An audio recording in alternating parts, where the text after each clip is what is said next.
Harun, dengan punggung yang bungkuk dimakan waktu dan jiwa yang tersemat ketawadukan, adalah satu dari sekian banyak bayang-bayang yang menyambut terbitnya mentari di persimpangan Jalan Raya Kencana, jantung hiruk-pikuk metropolitan.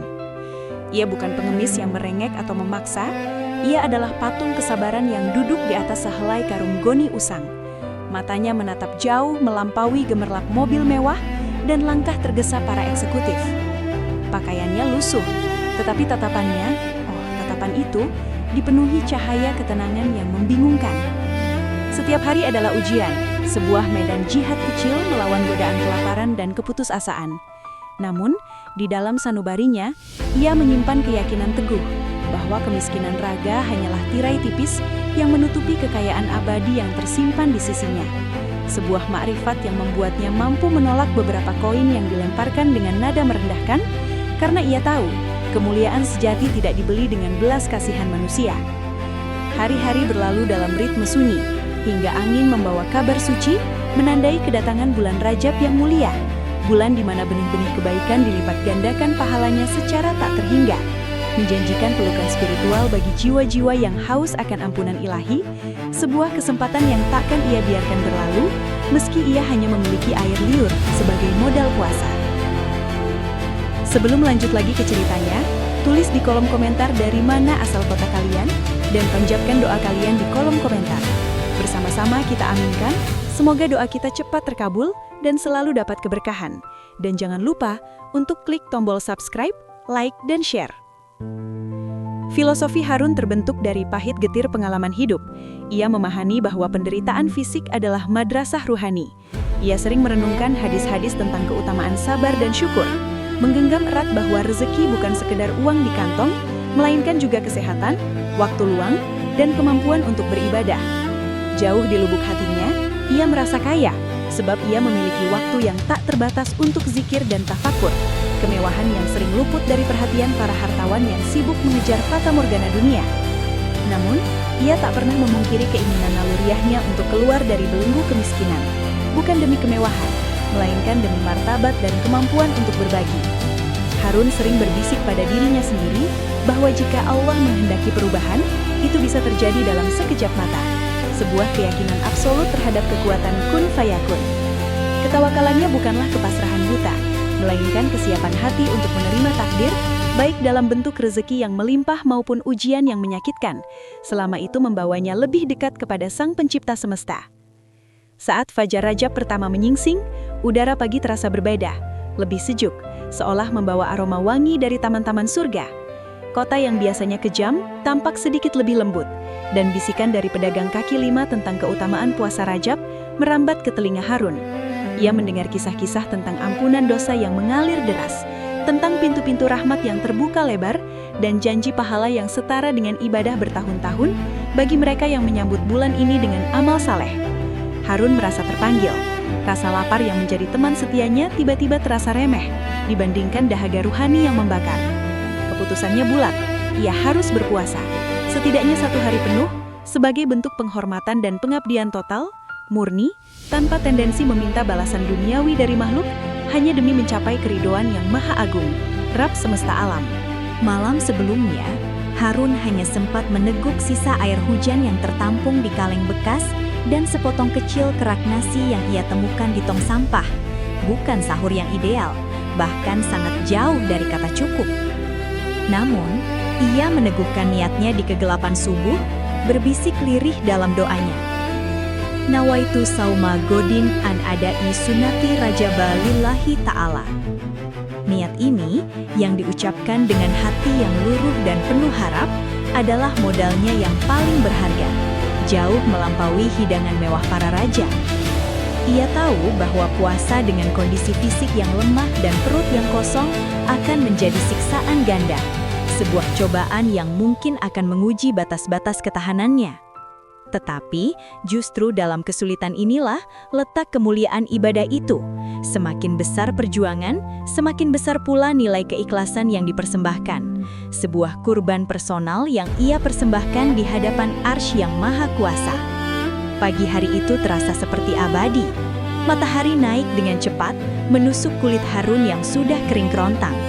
Ia merasakan perutnya memberontak, nyeri yang tajam menusuk dari ulu hati. Sensasi yang biasa ia abaikan kini terasa berlipat ganda karena ia tahu ia tidak bisa mengakhirinya. Beberapa kali, ibu-ibu penyayang menawarkan sebotol air mineral dingin atau sepotong gorengan hangat. Namun Harun menggelengkan kepala dengan senyum tipis, menjelaskan bahwa ia sedang berpuasa sunnah. Setiap penolakan adalah sebuah kemenangan kecil atas hawa nafsu. Ia menyaksikan pedagang sate melambaikan asapnya yang harum, mencium aroma kopi yang memabukkan dari kafe seberang jalan. Tetapi fokusnya tetap pada niat suci yang ia tanamkan sejak subuh. Ia mengingat hadis bahwa bau mulut orang yang berpuasa lebih wangi di sisi Allah daripada aroma kasturi, sebuah penghiburan spiritual yang menjadikannya mampu menanggung rasa perih tak terperi itu. Ketahanan Harun di bawah terik matahari mencapai puncaknya menjelang tengah hari. Ia menyandarkan tubuhnya yang kuyu pada dinding kusam, bibirnya pecah-pecah menahan dahaga yang menggigit. Beberapa gelandangan lain menatapnya dengan pandangan campur aduk antara kasihan dan keheranan, tidak mengerti mengapa seseorang dalam posisi paling rendah seperti Harun masih membebani diri dengan ibadah yang begitu berat. Namun, saat tubuhnya melemah, jiwanya justru menguat. Ia menutup mata, membiarkan dirinya tenggelam dalam lautan zikir, mengulang asma Allah dalam hati, menjadikan setiap detak jantung sebagai irama tasbih. Ia membayangkan bahwa setiap tetes keringatnya, setiap tarikan nafasnya yang berat adalah saksi di hari perhitungan kelak. Puasa ini bukan hanya menahan makan dan minum, ia menahan dirinya dari keluh kesah, dari pandangan iri, dan dari segala bentuk kekotoran hati. Sebuah pemurnian yang ia rasa jauh lebih esensial dari sekedar pembersihan raga. Menjelang asar, kelelahan mencapai titik nadir, seolah setiap serat ototnya telah kehabisan energi. Namun saat itu pula, Harun merasakan gelombang ketenangan aneh meliputi dirinya. Ia sadar, inilah momen terdekatnya dengan Tuhannya. Ia ingat sabda Rasulullah bahwa doa orang yang berpuasa tidak akan ditolak saat menjelang berbuka. Maka ia mengangkat tangan kurusnya, berdoa bukan meminta kekayaan, melainkan meminta istiqomah, keteguhan hati, agar ia selalu berada di jalan yang lurus. Ia berdoa agar Tuhannya menerima puasa satu hari yang ia persembahkan dengan segenap keterbatasan yang ia miliki, menjadikannya perisai dari api neraka. Tangisnya pecah, bukan karena lapar, melainkan karena rasa haru akan keagungan Allah yang masih memberinya kesempatan untuk beribadah dalam kondisi yang serba kekurangan. Sebuah anugerah yang jauh lebih bernilai dari permata duniawi. Ketika azan maghrib bergema, memecah keheningan senja, terdengar seperti melodi surgawi yang menenangkan. Harun membuka puasanya dengan seteguk air keruh yang ia simpan dari pagi, yang rasanya kini lebih manis dari madu termurni. Ia tidak memiliki kurma atau hidangan mewah, hanya beberapa remah roti keras yang ia kumpulkan dari jalanan dan air itu. Namun, perasaan lega dan kebahagiaan spiritual yang ia rasakan jauh melampaui kenikmatan kuliner manapun. Setelah meneguk air dan mengunyah rotinya, ia langsung beranjak ke musola kecil di ujung gang, sebuah bangunan reot yang jarang dikunjungi. Di sana, ia menunaikan sholat maghrib dengan kehusyukan luar biasa. Setiap sujudnya adalah peleburan diri, penyerahan total kepada kehendak ilahi, merasakan betul bahwa raga yang lelah ini adalah bejana kosong yang siap diisi cahaya ilahi. Malam itu, di kegelapan yang pekat setelah sholat Isya, Harun kembali ke musola itu, berbekal tekad untuk menjalankan qiyamul lail meskipun hanya sebentar. Ia menggelar sajadah tipis di atas lantai dingin.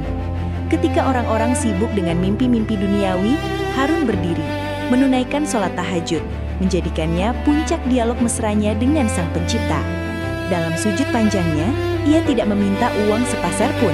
Ia hanya memohon agar ia selalu diberi hati yang ikhlas dan merasa cukup. Ia menangis lagi, meratapi dosa-dosanya yang tak terhitung, memohon agar puasa Rajab yang singkat itu menjadi penebus bagi segala kesalahan masa lalunya. Sincerity-nya malam itu murni, tanpa perhitungan, tanpa mengharapkan hadiah material. Ia hanya ingin ridho Allah, sebuah keinginan yang begitu tulus hingga menembus lapis-lapis langit, menggugah rahmat yang tak terhingga. Pagi setelah hari puasa itu, meskipun ia hanya berbuka dengan remah-remah, Harun terbangun dengan perasaan segar yang tak terlukiskan.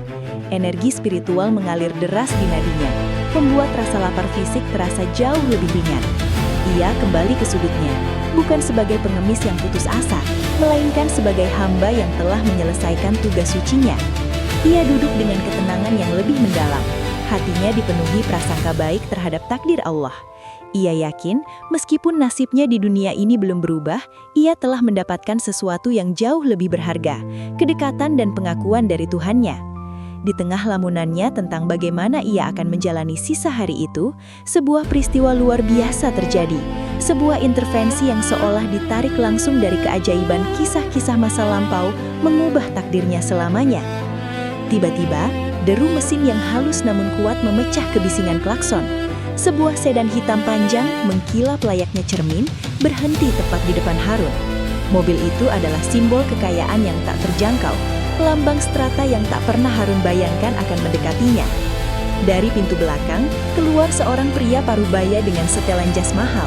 Raut wajahnya menunjukkan otoritas dan kebijaksanaan. Pria itu yang belakangan Harun kenal sebagai Tuan Firdaus, seorang konglomerat yang dikenal kedermawanannya, tidak menunjukkan jijik atau kasihan. Ia menatap Harun dengan tatapan yang tajam, seolah membaca setiap lembar sejarah hidup Harun dari kerutan wajahnya yang rentah. Tuan Firdaus mendekat. Tindakannya sungguh di luar dugaan. Ia tidak melemparkan uang atau memberikan ceramah. Sebaliknya, ia duduk bersimpuh di samping Harun di atas karung goni yang kumal. Sebuah tindakan kerendahan hati yang membuat Harun terkejut. "Harun," sapa Tuan Firdaus dengan suara berat dan berwibawa. "Saya sudah mencari Anda, sudah lama. Ada sesuatu yang sangat penting yang harus saya sampaikan. Sesuatu yang tidak bisa menunggu lagi." Harun hanya bisa terdiam, mencoba memahami bagaimana seorang pria sekelas Tuan Firdaus bisa mengetahui namanya, apalagi mencarinya. Tuan Firdaus melanjutkan, matanya terpaku pada sisa-sisa remah roti di samping Harun. "Saya tahu Anda berpuasa kemarin, puasa yang sangat tulus, puasa Rajab yang Anda tunaikan tanpa sahur memadai dan hanya berbuka dengan seteguk air. Itu adalah puasa yang disaksikan bukan oleh manusia, tetapi oleh Zat yang menciptakan kita." Tuan Firdaus kemudian menjelaskan bahwa ia adalah seorang pelaksana amanah dari wasiat terakhir mendiang ayahnya, seorang dermawan besar yang menjalani hidup dengan prinsip-prinsip spiritual yang ketat. Wasiat tersebut menetapkan pembentukan sebuah yayasan filantropi besar, tetapi dengan syarat unik. Manajemen dan sebagian besar kekayaan yayasan harus diserahkan kepada seseorang yang ditemukan di jalanan dalam keadaan paling membutuhkan, tetapi yang menunjukkan ketulusan ibadah tertinggi, khususnya pada bulan-bulan mulia, sebagai bukti bahwa kemiskinan raga tidak merusak kekayaan jiwa. "Kami telah memantau puluhan orang, Harun, tetapi kesabaran Anda di bawah terik matahari, penolakan Anda terhadap godaan, dan sholat tahajud Anda yang sangat khusyuk tadi malam, yang didengar oleh saksi-saksi tak kasat mata adalah penentu. Anda telah lulus ujian ketulusan yang tetapkan ayah saya," jelas Tuan Firdaus. Harun, terkejut dan terguncang oleh takdir, hanya bisa mengangguk pasrah, menerima ini sebagai qadar ilahi, bukan hasil dari usahanya.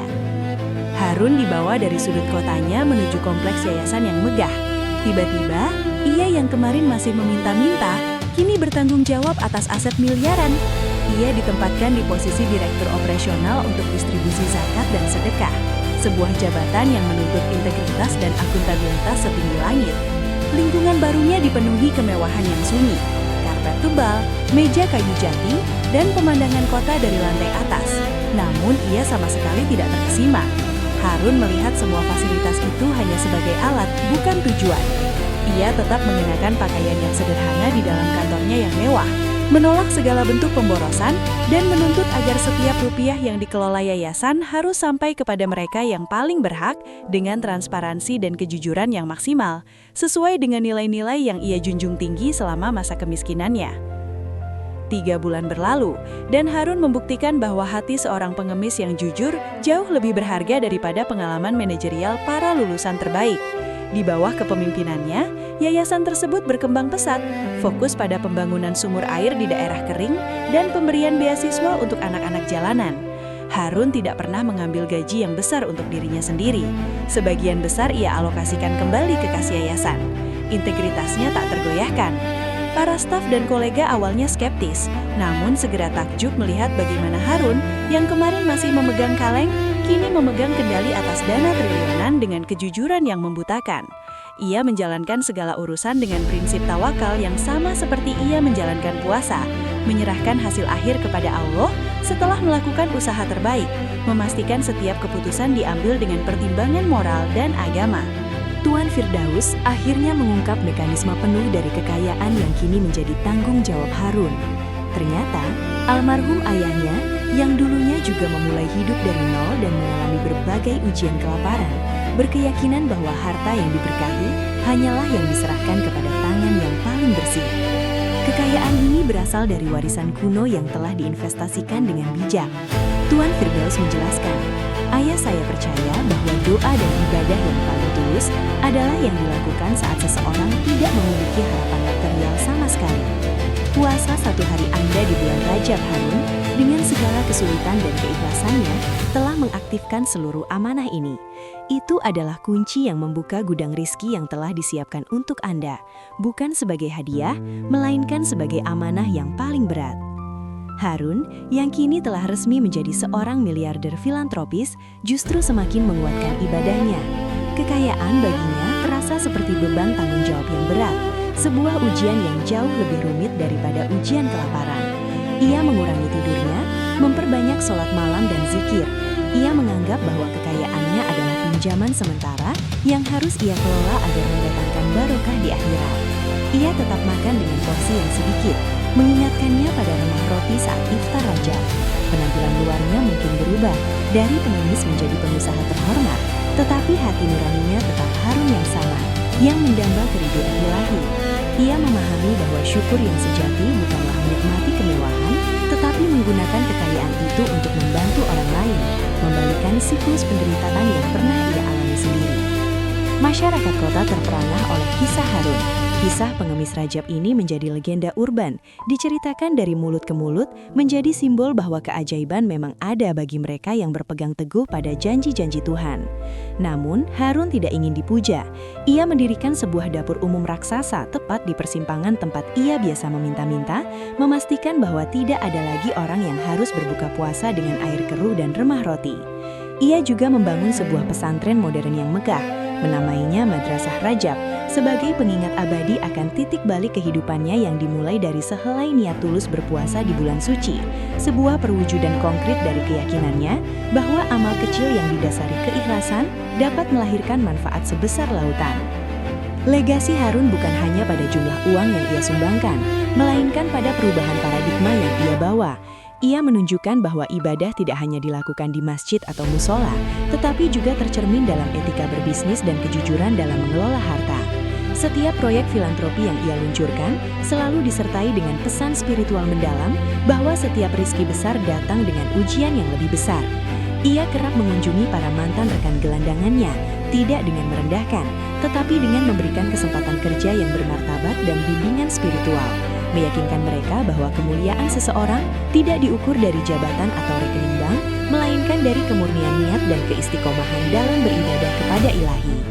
Di tengah segala kesibukan manajemen yayasan yang kini ia pimpin, Harun sering menyempatkan diri kembali ke sudut jalan kencana. Ia akan duduk di atas bangku taman yang baru ia letakkan di sana, bukan untuk bernostalgia kesengsaraan, melainkan untuk menumbuhkan rasa syukur. Ia mengingat kembali betapa sulitnya menahan lapar dan dahaga hari itu. Ia sering memejamkan mata, mencoba merasakan kembali pahitnya air keruh yang menjadi iftarnya, karena ia tahu, momen ketersediaan yang pahit itulah yang mengajarkannya arti sejati dari ketersediaan. Ia berlutut di tempat itu, bukan untuk meminta koin, melainkan untuk mengucapkan terima kasih yang tak terhingga kepada Allah SWT atas segala berkah dan ujian yang telah membimbingnya menuju pemahaman sejati tentang arti kekayaan dan kemiskinan. Harun sering berdialog dengan seorang ulama tua yang menjadi penasihat spiritual yayasannya. Dalam salah satu percakapan, ulama itu berkata, "Harun, banyak orang melihat kekayaan Anda sebagai hasil magis dari puasa Rajab, sebuah transaksi spiritual yang menghasilkan uang. Mereka keliru. Kekayaan ini adalah barokah. Puasa itu hanya meningkatkan kualitas jiwa Anda. Allah tahu Anda sanggup memegang amanah yang begitu besar dengan hati yang bersih. Keikhlasan Anda saat berpuasa adalah filter yang memastikan bahwa ketika rizki datang, ia tidak akan merusak Anda, melainkan membersihkan Anda lebih lanjut. Kekayaan dunia hanyalah alat, dan Anda telah membuktikan bahwa Anda adalah seorang hamba yang layak memegang alat tersebut untuk kemaslahatan umat. Ulama itu melanjutkan penjelasannya tentang misteri Rajab. 1 hari puasa itu sangat bernilai, karena ia dilakukan dari ketidakmampuan total. Anda tidak punya apa-apa untuk sahur, yang artinya penyerahan diri Anda adalah 100%. Itu adalah ibadah yang tidak bercampur dengan harapan duniawi. Karena saat itu, Anda bahkan tidak berani bermimpi menjadi orang kaya. Kebaikan yang dilakukan dengan niat 0% mengharapkan imbalan duniawi akan menghasilkan imbalan tak terbatas dari sisi Allah. Rajab adalah bulan penanaman benih, dan benih yang Anda tanam adalah benih keikhlasan mutlak. Itulah rahasia mengapa nasib Anda berubah drastis. Sebuah pelajaran filosofis yang semakin memantapkan hati Harun, jauh dari kesombongan, justru semakin merendahkan diri.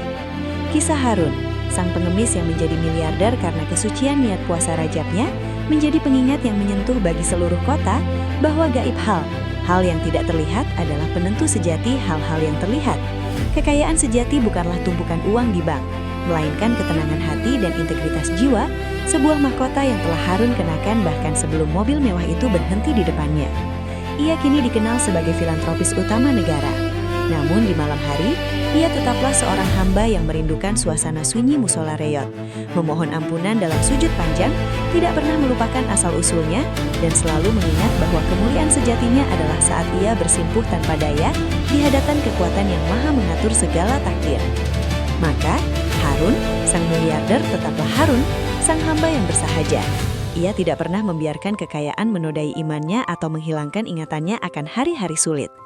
Setiap tahun ketika bulan Rajab tiba, Harun akan secara khusus melakukan puasa 1 hari, mengenang hari penentu itu, memastikan bahwa niatnya tetap murni, tidak tercampur oleh godaan kemewahan yang kini mengelilinginya. Ia mengajarkan bahwa puasa adalah perisai, bukan hanya dari api neraka, tetapi juga dari api nafsu duniawi. Dan inilah kesimpulan moral dari kisahnya.